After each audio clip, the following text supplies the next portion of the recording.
भारत से खबर, नरेंद्र मोदी सरकार। भारत के लिए आज का दिन ऐतिहासिक है। नासिक के रनवे से स्वदेशी तेजस MK-1A लड़ाकू विमान आत्मनिर्भर भारत की उड़ान भरी है। दोस्तों, भारत ने तेजस MK-1A फाइटर जेट्स जो हैं उसकी एक मेडन फ्लाइट की है। अभी देखिए, इकोनॉमी इनकी जरूर बेहतर हुई है। There are lot of reasons for that.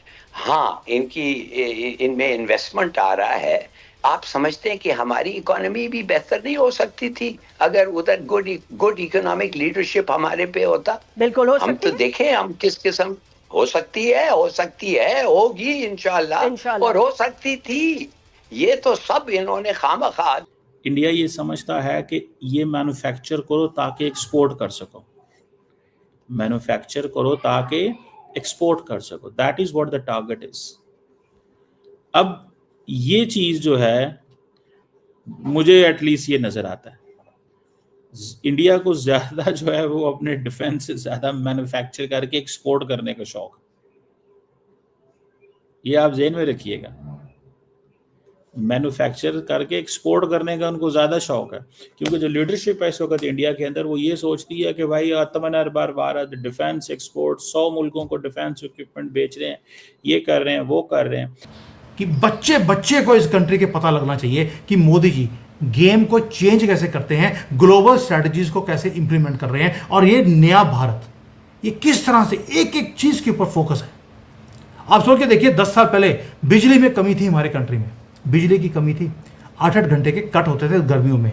आज हम एक्सपोर्ट कर रहे हैं बिजली को, हमारे यहाँ पर 23-24 घंटे की तो बिजली आ रही है भारत में। गाँव के अंदर 22.5 घंटे की एवरेज है बिजली एवरी डे, और हम नेपाल को, भूटान को, श्रीलंका को, यहाँ तक कि बांग्लादेश को भी, जो पैसे नहीं दे रहा हमारे, हम उसको भी बिजली एक्सपोर्ट कर रहे हैं। इतना फर्क पड़ गया है 10 साल में। और जो एक्सक्लूसिविटी थी प्लेन में उड़ने की अमीर ज़ादों के लिए, अपर मिडिल क्लास के लिए, आज गरीब आदमी भी 1000 रुपये की टिकट लेके वो उड़ान में वो भर सकता है। हम तो इंतजार कर रहे हैं भाई, हमें असलहा चाहिए, हमें वेपन चाहिए, हमें जो है वो बहरी बेड़ा भेजो, ये करो, और पता चलता है कि यहो जी कोई गल नहीं हैगी। पाकिस्तान के साथ ऐसा हो चुका है एक जंग में। लेकिन मैं आपको ये बता रही हूँ कि इंडिया का जो भी अलाय है, जो भी पार्टनर है, वो ऐसा नहीं करे। आप देखिएगा, अमेरिका से लेकर रशिया से लेकर फ्रांस, यूरोपियन कंट्रीज कैसे भारत की मदद करते हैं, कर रहे हैं ऑलरेडी। इनकी जो इंजन सप्लाई डिले जो आई है उसने प्रोजेक्ट को बहुत स्लो किया। 4 इंजन इनके पास थे, 8 इंजन जो हैं they are coming from General Electric. ठीक है जी, तो ये असल में तो इंजन आ रहे हैं वहाँ से, अमेरिका से आ रहे हैं। अच्छा, अब होता क्या है, नॉर्मली इसके जब इंजन इनको अमेरिकन मिलेंगे तो इस पे एंड यूज़र एग्रीमेंट होता है कि इसका फाइनल यूज़र कौन होगा।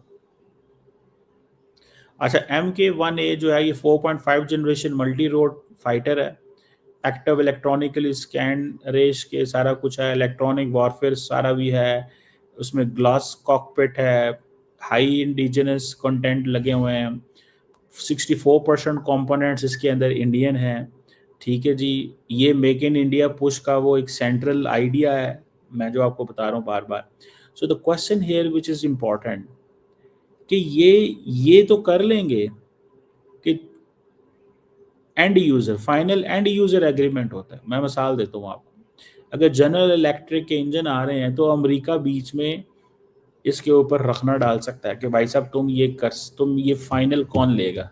अगर फाइनल इसका बायर, मिसाल देता हूँ, कोई और मुल्क है जो अमेरिका का पार्टनर नहीं है, तो अमेरिका इसमें वीटो कर देगा। जैसे कि पाकिस्तान तुर्की से लेना चाहता था हेलीकॉप्टर, अमेरिकन ने वीटो कर दिया, हमारे अमेरिका से ताल्लुकात अच्छे नहीं थे, फिर हम चाइना चले गए, हमने वहाँ से वो हेलीकॉप्टर्स ले लिए। अभी थोड़े दिन पहले ही, ये कोई महीना 1.5-2 ही हुए हैं, फील्ड मार्शल आसम मुनीर साहब ने उसको इंडक्ट किए हैं। सो द पॉइंट इज़ कि ये थोड़ा सा वो जिसे कहते हैं ना, वो एक चीज़ है। सो लेट्स सी इसमें क्या ये जो जेट शेट इन्होंने बनाया है, अब ये कितना कुछ ज़्यादा कारामद है, कैसे है, और दैट्स व्हाट आई अंडरस्टैंड, ये कितना को कारआमद है और क्या करता है, देखना तो ये है।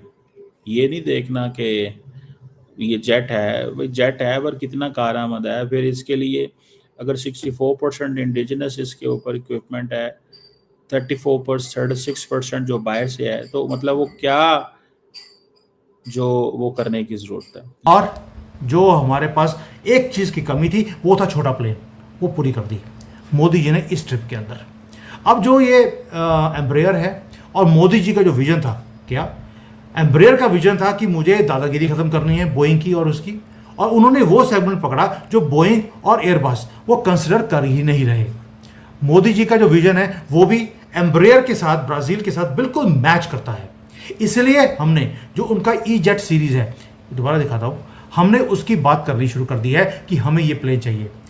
दोस्तों ब्रेयर ये जो कंपनी है, ये कोई छोटी एम्ब्रेयर ये कोई छोटी कंपनी नहीं है। कब से ये लगे हुए हैं ये प्लेन्स को बनाने के लिए, और पूरे दुनिया में ये छोटे सेगमेंट को ये रूल करते हैं।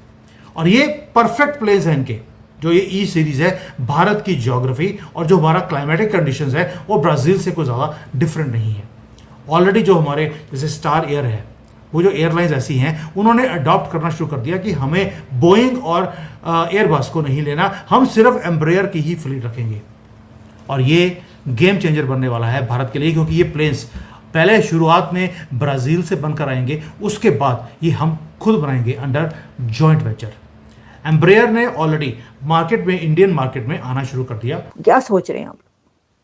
जो दूसरी तरफ से ये कहा जा रहा है कि जी नहीं छोड़ेंगे, ये कर देंगे, कोई कंपैरिजन नहीं है सर। एक तो ऑलरेडी आप देखिए ताकत का तवाजुन जो है वो क्या है। आप असलहे का मुकाबला कर ले पाकिस्तान और इंडिया का, और फिर आप फौज का मुकाबला कर लें, आप जीडीपी का मुकाबला कर लें, आप पाकिस्तान के पास से जितना पैसा है इस वक्त उसका और इंडिया के पास कितना पैसा है उसका मुकाबला कर लें, आप पाकिस्तान के पास कितना गोल्ड है और इंडिया के पास कितना गोल्ड है उसका मुकाबला कर लें, आप पाकिस्तान के पास कितने अलाइज या पार्टनर्स हैं और इंडिया के पास कितने अलाइज और पार्टनर्स उसके साथ कंधे के साथ कंधा मिला के खड़े हैं उसका मुकाबला कर लें, आप इकोनॉमी का मुकाबला, आप किसी भी चीज़ का मुकाबला कर लें, तो आप मुझे ये बताएं कि किसी भी तरह पाकिस्तान इंडिया से जंग कर सकता है। और जो ये कह रहे हैं ना धड़ल्ले के जोर पे, और वो तो सर ये जज्बातों से ना जंगें नहीं जीती जाती। आपको पता है 4 जंगें कर ली हैं और आपने देख ली हैं, लेकिन फिर भी जो है ना वो नारे लगाए जा रहे हैं और बड़के लगाई जा रही हैं। और मुझे हंसी इस बात पे आ रही थी कि इंडिया के गानों पर ही ना जंग की तैयारियां होनी है, मिट्टी में मिल जाना। सर एक तरफ सारा कुछ उन्होंने बैन कर दिया, तो आप अपनी जंग की तैयारी मिट्टी में मिल जाना, गुल बन के खिल जाना पे कर रहे हैं, क्योंकि आपको ये पता ही कि ये गाना इंडिया का है। क्या बात है जी, क्या बात है।